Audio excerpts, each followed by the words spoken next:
Halo, kami dari PAIR 13. Perkenalkan, nama saya Miransya Gracia Siagian dengan NIM 12S25031 dan PAIR saya. Nama saya Mikael Jordania Haranja dengan NIM 12S25053. Di sini kami akan mempresentasikan UTS kami dari soal nomor 1 sampai soal nomor 5. Untuk soal nomor 1 itu menghitung nilai faktorial rekursif. Nah, di sini deskripsinya kita disuruh membuat flowchart program untuk menghitung nilai faktorial dari sebuah bilangan n, yaitu antara 0 kecil dari sama dengan n, kecil dari sama dengan 15 menggunakan rekursi. Nah, lalu inputannya disuruh yaitu satu bilangan bulat positif n dan outputnya hasil faktorial dari n. Kami sudah mengerjakannya, jadi cara pengerjaannya itu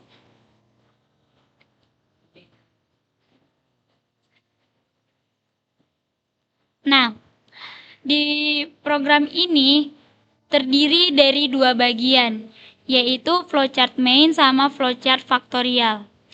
Nah, flowchart main ini adalah program utama. Jadi ibaratnya ini adalah alur utama dari keseluruhan proses dari awal interaksi dengan pengguna sampai menampilkan hasil akhir. Nah, sedangkan flowchart faktorial ini adalah sebuah fungsi atau sering juga disebut subprogram atau prosedur. Ini adalah blok kode terpisah yang punya satu tugas spesifik, yaitu untuk menghitung nilai faktorial. Nah, jadi kenapa perlu membuat fungsi faktorial? Karena yang pertama itu programnya menjadi lebih rapi. Program main tidak perlu pusing memikirkan bagaimana cara menghitung faktorial. Nah, tugas main itu jadinya cuman minta angka, lalu mencek angka, memanggil si ahli faktorial, lalu menampilkan hasil. Nah, sedangkan tugas si faktorial ini hanya menerima angka, lalu menghitungnya dan mengembalikan jawabannya kepada si main. Lalu, gunanya si faktorial ini juga supaya kode di main jadi sangat mudah dibaca. Nah, baris hasil sama dengan faktorial n ini langsung memberitahu kita tujuannya, yaitu variabel hasil akan diisi oleh nilai dari fungsi faktorial untuk angka n. Jadi nanti bebas mau masukin angka berapa dari antara 1 sampai 15. Nah, jadi cara membuat program faktorial itu yang pertama kita declare n sama hasil saja ya teman-teman. N sama hasil saja ya Pak. Nah, dan tipe datanya itu integer. Karena n sama hasil itu harus bilangan bulat. Lalu kita buat input supaya pengguna memasukkan angka antar. Terus setelah input kita buat if dengan syarat n besar dari sama dengan 0 dan n kecil dari sama dengan 15. Nah, misalnya inputnya 4, maka program akan mengecek apakah 4 besar dari sama dengan 0 dan kecil dari sama dengan 15. Jika dia true dan true, maka dia akan beralih ke panah true.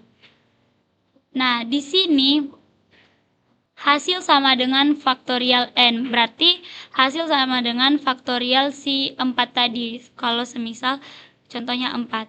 Nah, setelah sampai di proses ini, maka dia akan masuk ke proses flowchart faktorial.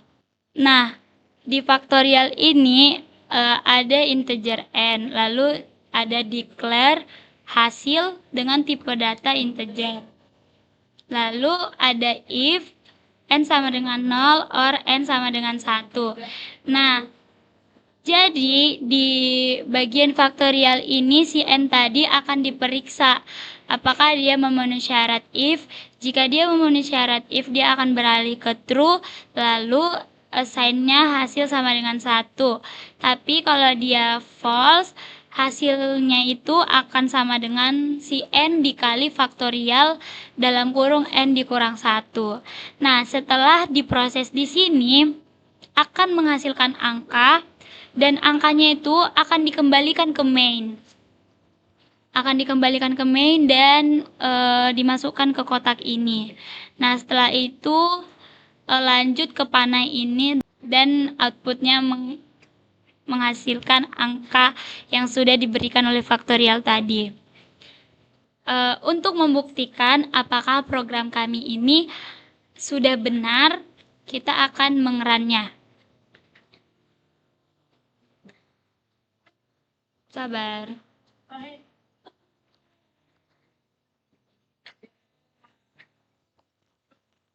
Sesuai dengan contoh, di sini inputnya 5.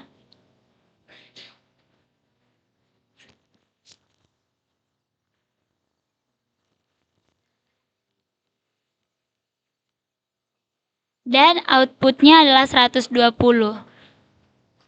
Jadi, program kami ini sesuai dengan apa yang diharapkan.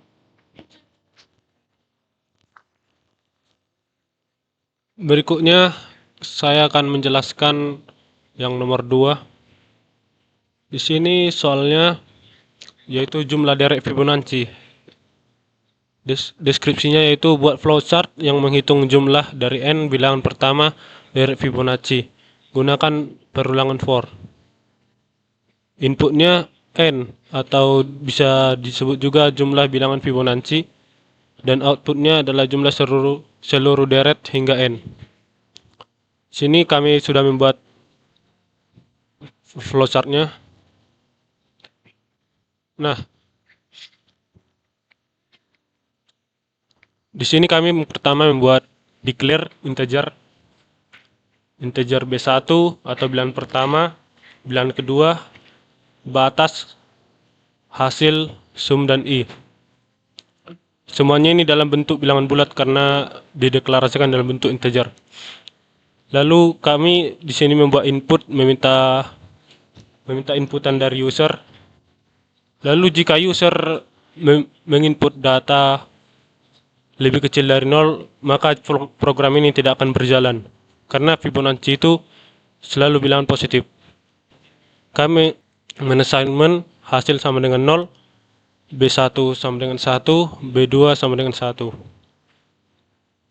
Jika batas yang diinput tadi adalah 1, maka ia akan true dan hasilnya outputnya adalah 1. Berikutnya jika false, maka akan ada lagi percabangan, yaitu jika batasnya lebih kecil sama dengan 2, maka hasilnya akan menjadi 2. Jika lebih besar dari 2 atau tidak memenuhi kondisional ini, maka dia akan ke false. Maka hasilnya akan kembali menjadi 2. Di sini kami membuat for properties dari bilangan ketiga ke batas, karena batas itu kan di input user. Jadi jika masih di bawah batas, maka dia akan berlanjut ke i sama dengan bilangan pertama tambah bilangan kedua, hasil sama dengan hasil tambah i, B1 sama dengan B2 bilangan kedua sama dengan i. Ini akan terus melakukan perulangan sampai mencapai batas. Jika sudah, maka akan menghasilkan hasil. Berikutnya saya akan mencoba membuktikan kebenaran dari flowchart kami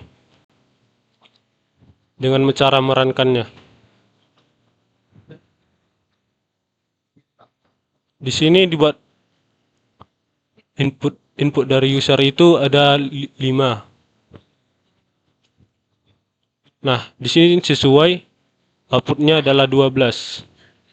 Itu membuktikan bahwa flowchart kami sudah benar. Lalu kita lanjut ke nomor 3. Soalnya yaitu menganalisis nilai mahasiswa. Deskripsinya, buat flowchart yang menerima n nilai mahasiswa, kemudian menampilkan yang pertama nilai rata-rata, nilai tertinggi, nilai terendah. Gunakan array untuk menyimpan data nilai. Lalu di sini saya akan menunjukkan flowchart kami. Sini kami pertama sekali mendeklarasikan integer n. Integer n ini berfungsi untuk berapa siswa. N ini menunjukkan berapa siswa yang masuk dalam nilai flowchart di flowchart ini. Real array ini kami deklarasikan karena nilai maksimal adalah 100. Kami juga mendeklarasikan real, yaitu rata-rata, tertinggi, terendah, dan hasil. Karena rata-rata dan nilai-nilai yang lainnya yang ada di deklarasi ini dapat berubah bilangan desimal. Kami di sini membuat n jika jumlah siswanya kan n ini jumlah siswa, jika jumlah siswanya lebih kecil dari 0, maka programnya tidak akan berjalan karena tidak dapat dilogikakan. Nah, jika memenuhi kondisional ini, maka akan melanjut ke true. Kami mendeklarasikan hasil sama dengan 0. Sini kami membuat apa ya, assignment hasil sama dengan 0. Selanjutnya kami membuat property for. Kami membuat integer a sama dengan 0 sampai n kurang 1. Maksud n kurang 1 ini, n ini kan jumlah siswanya. Jadi nilai siswa pertama di input, maka misalnya lah jumlah siswanya 3. Kan pertama sekali di input data nilai siswa pertama, maka tinggal sisa 2 lagi karena sudah dikurang 1. Begitu seterusnya sampai n menjadi 0. Setelah selesai, kami di sini men-assign tertinggi sama dengan nilai 0 setelah di looping. Terendah juga demikian. Berikutnya kami membuat property for 1 sampai n kurang 1. Sama konsepnya ini sama seperti ini tadi. Akan berlanjut. Di sini nilai a lebih besar dari tertinggi. Jika true, maka akan menghasilkan nilai tertinggi atau nilai a. Berikutnya, jika nilai a lebih kecil dari terendah dan true, maka dia akan menjadi nilai terendah. Terakhir, setelah nilai-nilai tadi sudah melewati loopingan ini, dia akan melanjut ke assignment rata-rata sama dengan hasil bagi n. Di sini kami membuat output rata-rata sama dengan dan rata-rata, output tertinggi dan tertinggi, output terendah dan terendah. Untuk mengetes flowchart kami akan mencoba merunnya.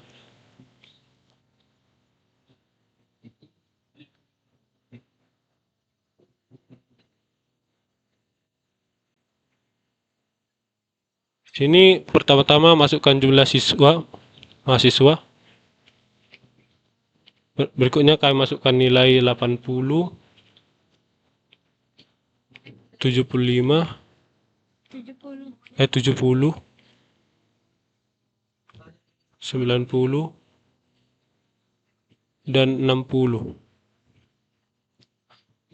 Nah, outputnya sudah sesuai dengan apa yang diperintahkan di soal, 75, rata-rata yang 75, nilai tertinggi 90, dan nilai terendah 60. Ini membuktikan flowchart kami sudah benar. Berikutnya lanjut ke nomor 4, yaitu mencek bilangan prima dan cetak deret. Deskripsinya, buat flowchart yang menerima input bilangan n dan menampilkan semua bilangan prima lebih kecil dari n. Gunakan fungsi khusus is prima x untuk memeriksa keprimaannya. Di sini kami akan menunjukkan flowchartnya. Nah, di sini kami pertama sekali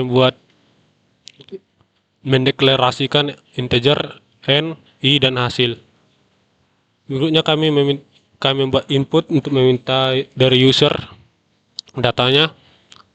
Jika user menginput n lebih besar dari 2, maka program ini dapat berjalan. Jika tidak, maka program ini tidak dapat berjalan. Karena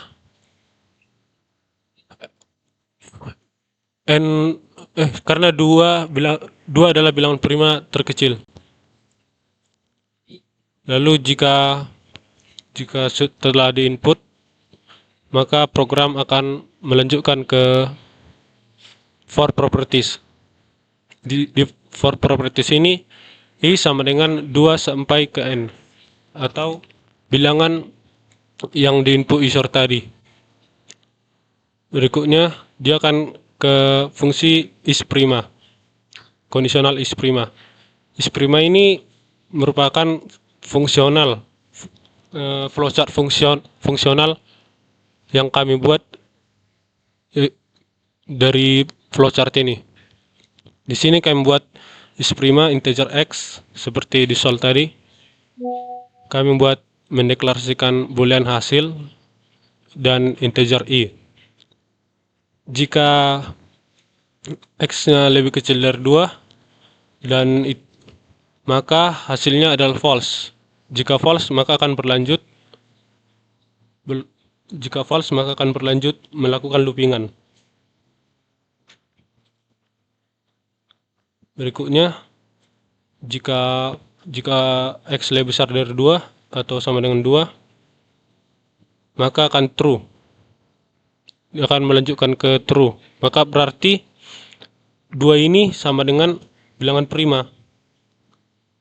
Berikutnya, jika x modulo 2 sama dengan 0 dan itu benar, maka hasilnya akan false. Berarti bilangan x tersebut tidak termasuk dalam bilangan prima. Jika false, maka hasilnya true. Berikutnya kami sini membuat for properties, yaitu dari 3 sampai x kurang 1, langkah-langkah 2, step 2. Di sini kami membuat conditional if i kali i lebih besar dari x.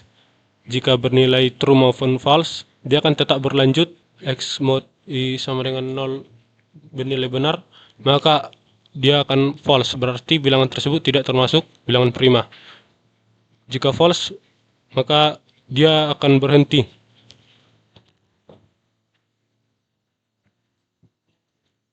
Nah, setelah diproses tadi kan ada false dan true. Jika false akan men-looping lagi, dan jika true dia akan mengeluarkan output.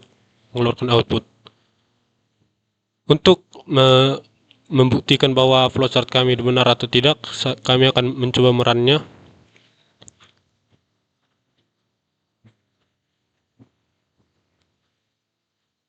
Nah, di sini inputnya, yaitu input pertama itu 10. Nah, di sini outputnya 2357. Nah, di sini sesuai juga dengan apa yang kami buat.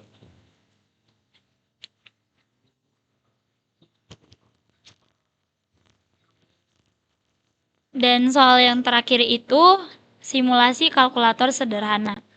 Yaitu kami disuruh untuk membuat flowchart dengan menu pilihan menggunakan switch or if statement. Yaitu yang pertama penjumlahan, pengurangan, perkalian, dan terakhir pembagian. Nah, user memilih menu, lalu program meminta 2 bilangan dan menampilkan hasilnya. Di sini kami sudah membuat programnya. Nah, yang pertama itu seperti biasa kita mendeklar pilihan B1, B2 dengan tipe data integer.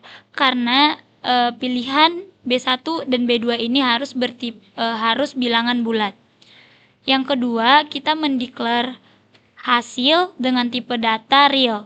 Karena hasil ini bisa jadi hasilnya itu bilangan desimal.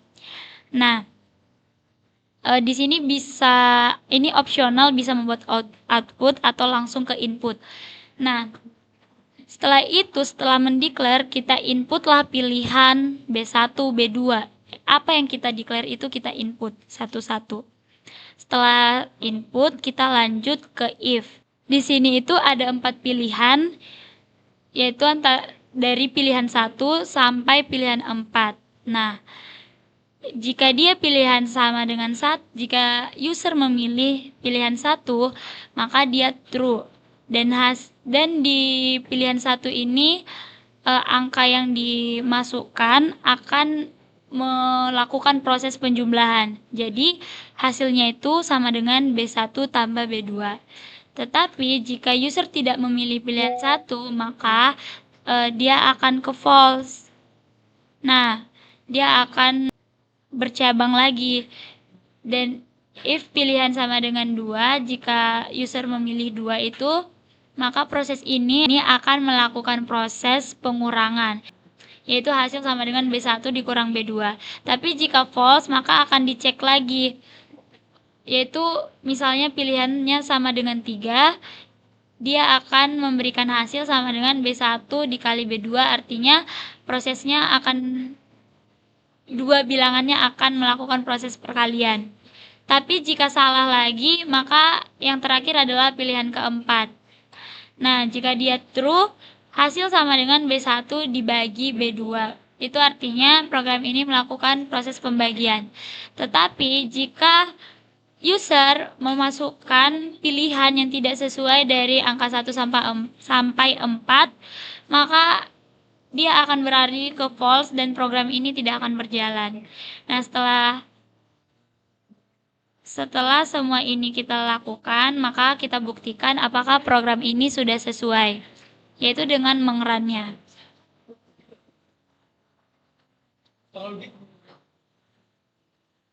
Nah, di contoh kita disuruh untuk memilih pilihan 3 dan memasukkan angka A sama dengan 4 dan B sama dengan 5. Dan outputnya harus 20.